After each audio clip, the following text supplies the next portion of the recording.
बांग्लादेश का एक सीमांत गांव नयाचक गांव के पास ही है मुंशीहाट। इसी नयाचक गांव में कई वर्षों से जयदेव कुंडू रहते आ रहे हैं। उम्र 70 के करीब। जीवन का अधिकांश हिस्सा उन्होंने मिट्टी से जूझते हुए पसीना बहाकर गुजार दिया है। उनके साथ हैं उनकी 62 वर्षीय पत्नी, एक मौन सहचरी, घर गृहस्थी की निःशब्द रीढ़। उनकी एकमात्र बेटी आरती की शादी पास के गांव मुंशीहाट में हुई है।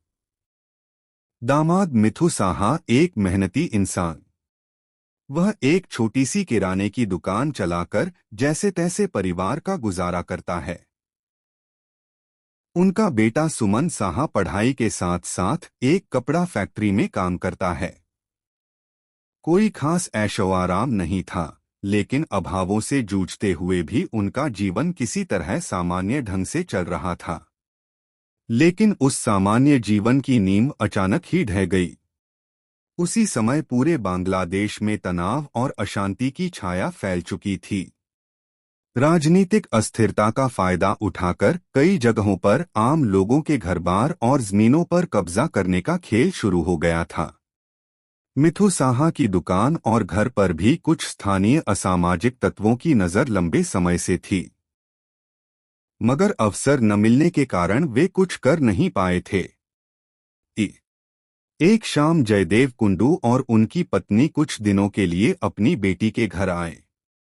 रात को सब लोग साथ बैठकर खाना खा चुके थे और अब सोने की तैयारी हो रही थी। तभी गहरी रात की खामोशी को तोड़ते हुए खिड़की पर हल्की सी खटखटाहट सुनाई दी। इतनी रात को कौन हो सकता है? जिज्ञासा और हल्के डर के साथ आरती ने खिड़की खोली। सामने थी मुनिया बीबी, पड़ोस की महिला। उनका चेहरा पीला पड़ा हुआ था, आंखों में साफ साफ दहशत झलक रही थी।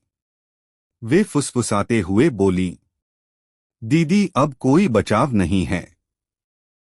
आज ही रात तुम्हारा घर जला दिया जाएगा। अगर हो सके तो अभी इसी वक्त भाग जाओ। आरती का दिल जोर जोर से धड़कने लगा। उसने घबराकर पूछा, ये बात तुम्हें किसने बताई? लेकिन मुनिया बीबी चुप हो गईं। उस खामोशी ने ही सब कुछ कह दिया। आरती समझ गई कि इस साजिश के पीछे कौन लोग हैं और क्यों।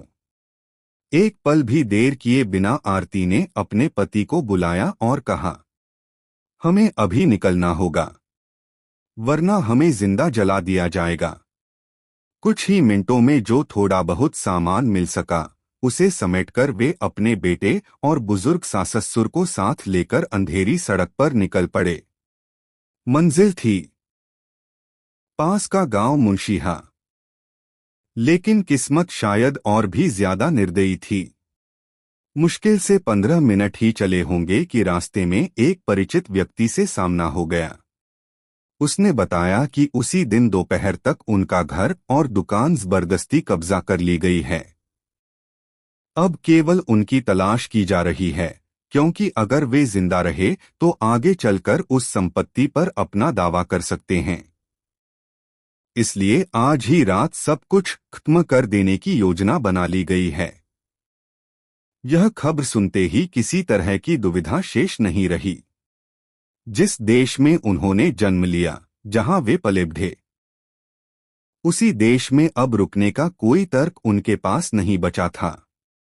सब कुछ गंवाकर अपनी जान बचाने के लिए वे रात के अंधेरे में सीमा पार कर भारत भाग आए। कोलकाता में एक दूर के रिश्तेदार के छोटे से कमरे में उन्हें शरण तो मिल गई, लेकिन शरण का मिल जाना ही जीवन नहीं होता। यहीं से एक नई लड़ाई शुरू हुई।